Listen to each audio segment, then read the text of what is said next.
participación es mostrar un modelo diagnóstico donde tratamos de ubicarnos dónde está la complejidad. La complejidad puede venir por el lado de la empresa o por el lado de la familia. Ahí armamos un modelo diagnóstico muy interesante, muy nuevo, donde nos dice por dónde pueden estar los problemas. Y a partir de mostrar dónde pueden estar los problemas, la propuesta mía es cuáles son los medios y las herramientas para ayudar a la familia a la unidad. Ante una crisis de desunión, es importante que las familias prevean con tiempo posibles salidas. Si las salidas se planean, puede ayudar a que la empresa continúe, la familia no se rompa, no sufra y la sociedad se beneficie en ese sentido. Cuando no hay tiempo, puede ser que lleguen a soluciones que tengan altos costos, ¿no? Vender la empresa, liquidar la empresa y romper a la propia familia, lo cual sería muy lamentable. A mí me corresponde explicar cuál es nuestra pregunta de investigación relacionada con el no poder seguir las empresas familiares adelante, ya que, como sabemos, esto es algo que pasa muy frecuentemente. Igualmente, yo explicaré algunas de las razones que son la base fundamental de por qué se da la unión, que es la base para poder seguir adelante, y cuáles son las condiciones que favorecen esa unión. Si antes de que yo haga mi presentación o mi exposición, hay una persona que habla de cuáles son las causas de unión, yo voy a hablar de las de desunión, que primero son las contrarias a las de unión.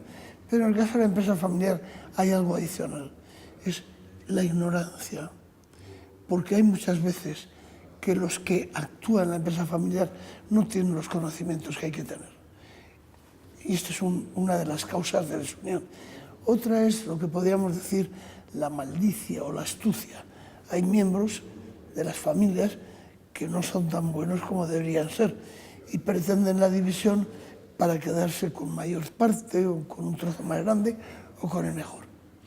Fundamentalmente es esto, aunque también es cierto que hay empresas familiares que mueren, y esto es una causa de desunión, que fracasan económicamente.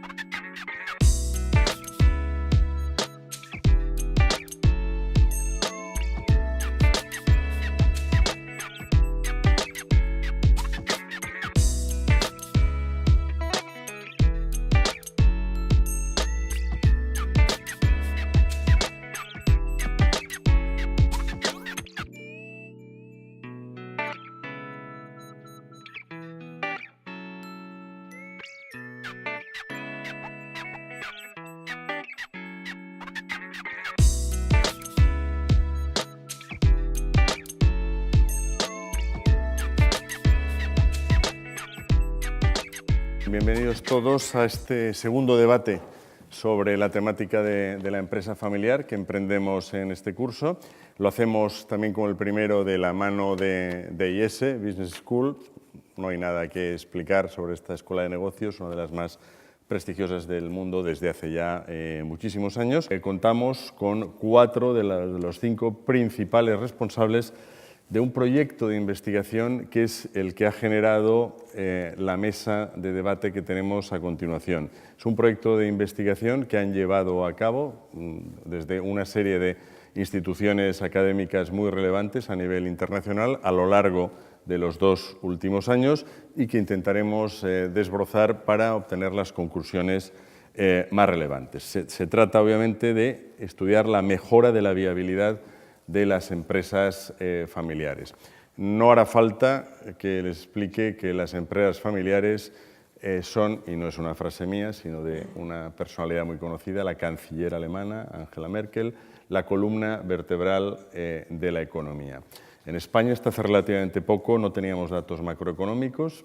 Desde el Instituto de Empresa Familiar acometimos un estudio bastante profundo en la materia y llegamos a la conclusión de que el 90% de las empresas españolas son familiares, que generan el 60% de la producción del país y el 70% de los puestos de trabajo. En consecuencia, hablar de una mejora de la viabilidad de las empresas familiares es hablar de una mejora de la viabilidad de la economía y, por ende, de la sociedad. Bueno, para todos es conocido que en las empresas familiares es muy difícil pasar hacia la tercera generación en adelante.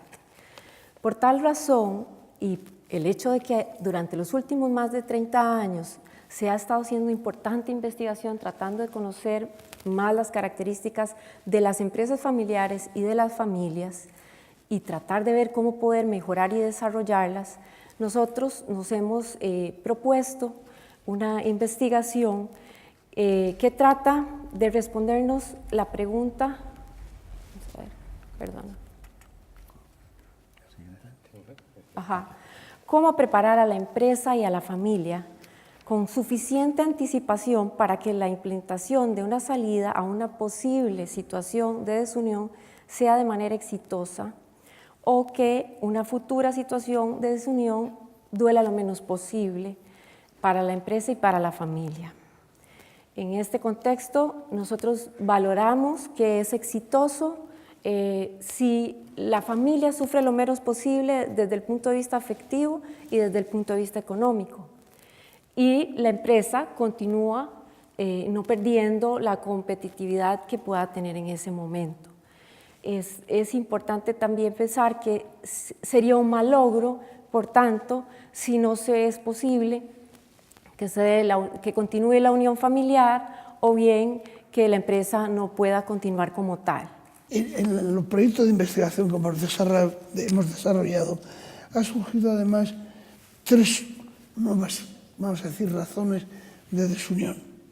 Una de ellas es la malicia, la astucia, la búsqueda de mi bien particular, aunque con eso estropee el bien común o estropee el bien de los demás, que conduce a pelear, a luchar, a querer quedarse con la mejor parte. Otra de las circunstancias que crean una gran desunión es fracaso económico. Si la empresa fracasa económicamente o empieza a fracasar económicamente, se produce desunión. Y mucho más cuando ese fracaso económico no se ha advertido, no se ha comentado, no se ha dicho a los demás, sino que se ha mantenido en secreto. Entonces rompemos la confianza, rota la confianza, adiós la unidad. Y la última es frecuente en empresas familiares. Hemos visto en los casos que hemos analizado diagnósticos equivocados de la problemática que tienen. Diagnósticos equivocados. Mira. La problemática que tengo es que Guille es mucho más capaz que yo y yo pretendo gobernar a Guille. El diagnóstico es otro. El diagnóstico, ustedes tienen problemas interpersonales. Ok, de acuerdo, pero no le dejo hacer. Y ahora, hay como preguntarse, la empresa a lo mejor es una institución que ha nacido para morir. La empresa familiar es lo mismo que la no familiar. Pero claro, si lográsemos ayudarles a morir en buenas condiciones, si lográsemos ayudarles a morir como muere un olivo, que ha dejado muchos retoños, no haríamos daño a la sociedad. Las familias queremos convivir. Y en esa vocación por convivir, barremos muchas cosas debajo de la alfombra, como diríamos en Argentina. Y generalmente esa alfombra es aquella sobre la que está sentado el que tiene el poder. Y bueno, esas cosas que enterramos debajo de la alfombra generan lo que hemos dado en llamar, los que estamos en la investigación, lo que serían fuerzas centrífugas de la unidad o fuerzas centrípetas de la unidad. La vocación de independencia de un hijo que se puede traducir en un negocio particular puede ser al mismo tiempo centrífugo o centrípeto. Centrífugo desde el punto de vista de que no lo tengo. Centrífugo desde el punto de vista de que me gustaría a lo mejor su opinión y no puedo porque está muy ocupado. Pero al mismo tiempo es tremendamente centrípeto, centrífugo porque no lo tengo, pero tremendamente centrípeto porque se está formando, se está preparando y está pudiendo desde ese lugar darme aquellas opiniones que me pueden ayudar a llegar a salir. O sea que esta existencia de estas fuerzas son aquellas que se van haciendo y desgraciadamente cuando brotan o no brotan muy bien, pero lo que está claro es que influyen tremendamente o en la unidad o en la falta de unidad. La síntesis de la complejidad es la síntesis de una adecuada auditoría organizacional que nos indique cómo están las cosas por la empresa y una adecuada auditoría familiar con toda la dificultad que eso significa. Y ahí agradezco enormemente a todos aquellos profesionales que saben mirar en la profundidad familiar para saber cómo andan las cosas. Pero bueno, de la adecuada unidad familiar con la adecuada sanidad organizacional me da el objetivo. No hay unidad si no conocemos. No hay unidad si no nos conocemos. Y la información es una información veraz, no la información que yo creo tener, sino que la información verdadera. Tener información y ser honesto en la información es un medio de unidad. Tratamos de ir hacia buen puerto, pero si el océano es demasiado agitado o complicado, puede ser que vayamos en el sentido contrario. Y en ese sentido, llegar a una situación de crisis donde tanto la familia como la empresa están en situación delicada.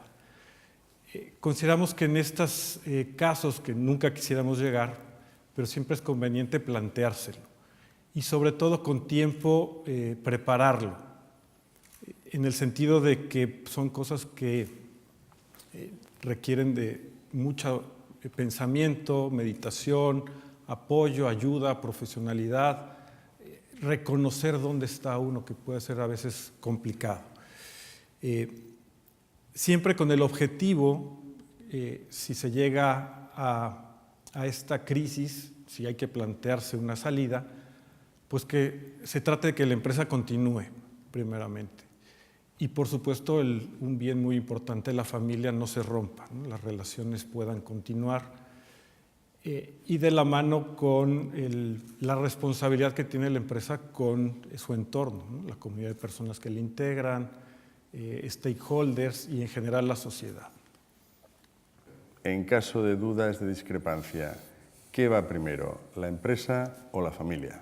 Vamos a no perder de vista que son dos instituciones con finalidades distintas.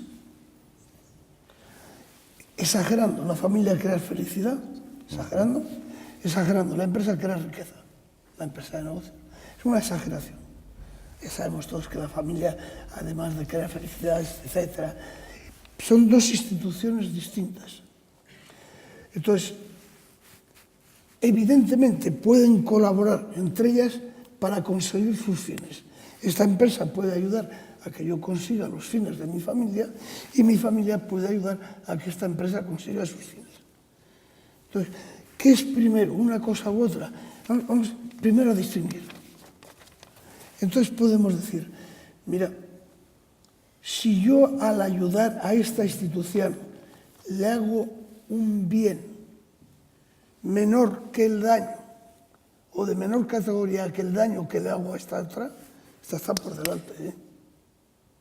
O sea, ¿qué es primero? ¿La vida de mis hijos o repartir en la empresa 10 euros más por persona? Se van a quedar sin los 10 euros. Entonces, la ayuda de la empresa a la familia y de la familia a la empresa en este sentido es subsidiaria. Cada una tiene que lograr sus fines. La formación de los jóvenes, que es un tema absolutamente apasionante, sobre todo cuando estamos en el tránsito de primera a segunda generación, en ese momento que paso de las cosas que son mías a las cosas que son nuestras. O sea que un primera persona, un fundador, un dueño del 100%, voy caminando a un grupo, dueño cada uno de un porcentaje, donde hay un vínculo societario entre ellos y la empresa. Ahí hay una pasión por distinguir, una pasión por atacar esa trampa que me muestra a una persona que tiene el poder sobre todo. Tiene el poder en la familia, tiene el poder en el capital, tiene el poder en el governance y tiene el poder en el management. Eso en la siguiente generación no me va a pasar. Por tanto, la formación es es cómo debo ser un buen familiar, cómo debo ser un buen socio, cómo debo ser un buen miembro del board. O sea que es una formación mucho más larga, es un proceso, como decía el profesor, no es un hecho. Hay aula y hay práctica. Posibilitar a quien quiera vender el hacer en un porcentaje limitado, de tal manera que teniendo un fondo prudente o necesario se pudiera ir haciendo este proceso. Y puede ser que descubras hay gente que efectivamente o socios que si pudieran salir lo harían, porque quieren el dinero para algún otro medio, algún otro fin. Pero si no tienen esta posibilidad, pues de repente empieza a tener socios entrampados y con el tiempo pueden ir generando molestias y de repente pedir pues todos esos dividendos quizá de un solo golpe, ¿no? Entonces, ese puede ser un medio a través de fondos internos. Tener liquidez. A veces reinvertimos todo en el negocio, pero con el tiempo hay que ir dejando algunos fondos que permitan estas salidas. El protocolo familiar es, primero, una herramienta para desarrollar la paz. Y hay mucha gente que vende, hay mucha gente que compra protocolos familiares para ganar la guerra. La guerra se gana a cañonazos, pero la paz se desarrolla con el protocolo. Entonces, yo tengo que conseguir unidad, ¿verdad? Entonces, tengo que conseguir que la gente ame a la empresa, si no la ama. Por eso los cimientos de un protocolo familiar, tal y como yo lo entiendo, tienen como varios apartados. El primer apartado es ¿por qué queréis ser empresa familiar? Darme razones para ser empresa familiar. Es más difícil ser empresa familiar que no familiar. Bastante más difícil. Ceteris paribus, en igualdad de condiciones. Darme razones. ¿Qué esperáis de la empresa familiar? Dime qué esperáis. En términos de riesgo. ¿Que arriesgue? ¿Que no arriesgue?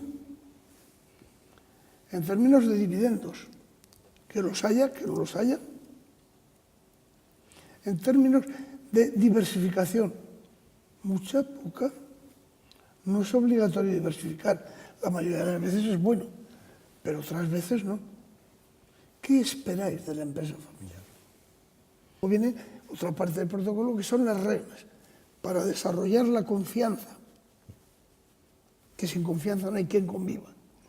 Reglas sobre las cosas más elementales de la empresa: poder, dinero y amor, que en la empresa amor es trabajo. Y las reglas para pasarlo bien porque tenemos una empresa familiar.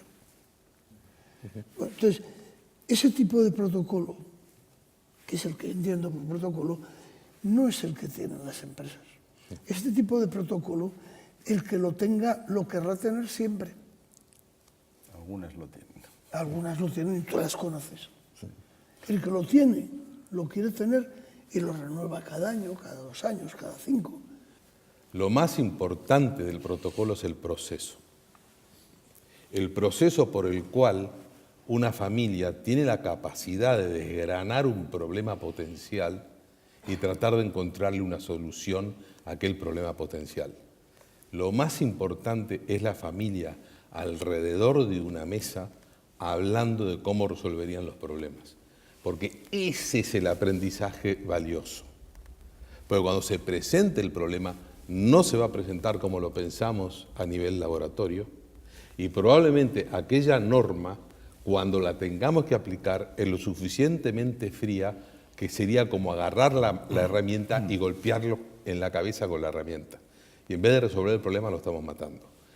Lo que yo creo es que a mí me he aprendido en 200 que he hecho en 10 países de Latinoamérica, que la familia generalmente agradece muchísimo el proceso y cuando ese proceso da en un escrito que se llama protocolo, el escrito es mucho más frío que el proceso.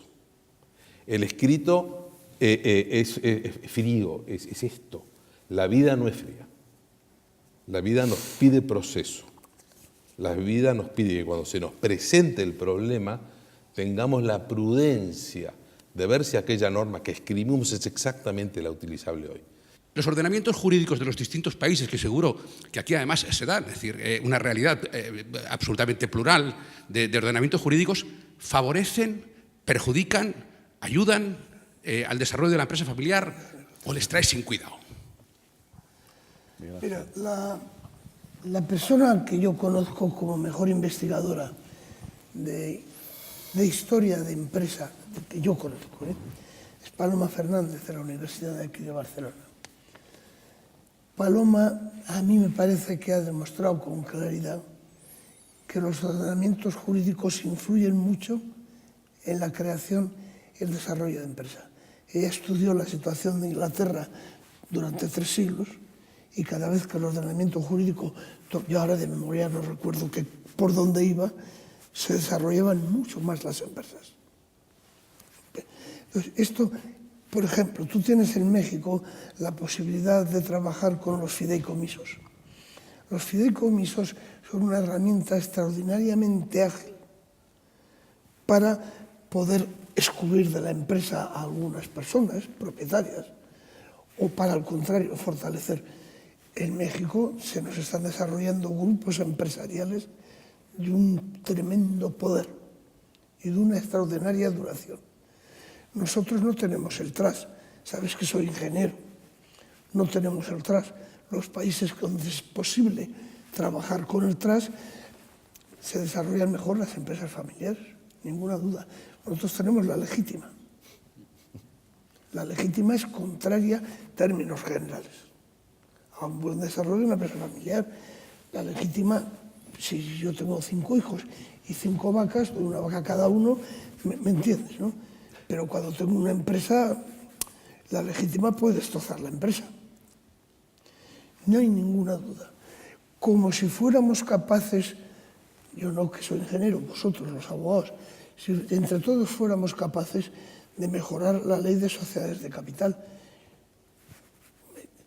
El tema de la participación en los frutos de la empresa, el tema de la participación en las decisiones, lo resolveríamos mejor, pero por ahora no somos capaces. Yo quisiera hacer una reflexión de lo que es saber tener. ¿Ves? Y al mismo tiempo una reflexión sobre lo que es saber ser socio. ¿No? En una empresa familiar,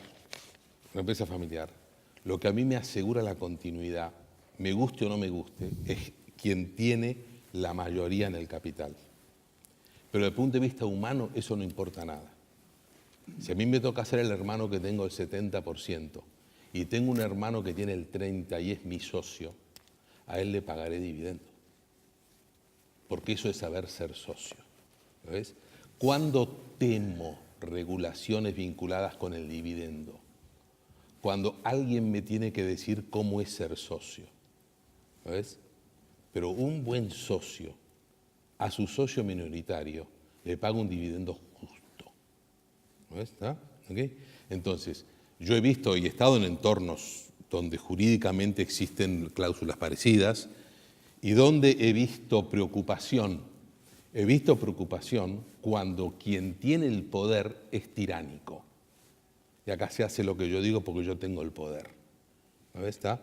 Ese comportamiento moviliza al accionista minoritario a pedirle el dividendo obligado en ley. Eso no existe en las empresas donde se respetan como socios. Y ahí es donde mi reflexión es el proceso formativo, es un proceso de compartir, de consensuar, de dialogar. Ese es el proceso que le tengo que enseñar. A lo largo de estos 2 años investigando en este tema, hemos visto empresarios familiares, primera, segunda y tercera generación, especialmente primera y segunda, que han sabido preparar su empresa y su familia para cuando llegara la desunión. De manera que ha llegado el momento que se han desunido y se han hecho poco daño. Y lo han pensado fríamente, a lo mejor a los 10 años de fundar la empresa, o a los 15, y han dedicado mucho tiempo a pensar eso. Y hemos visto, desgraciadamente, muchos empresarios que han dicho, después de mí el diluvio, o gobernaré después de muerto, y alguno que ha dicho, después de mí, los hijos que hagan lo que les dé la gana. Y habitualmente estos 3 casos que he citado se hacen un daño tremendo, económico, emocional, de todos los terrenos. Se puede preparar la salida. Hay que trabajar.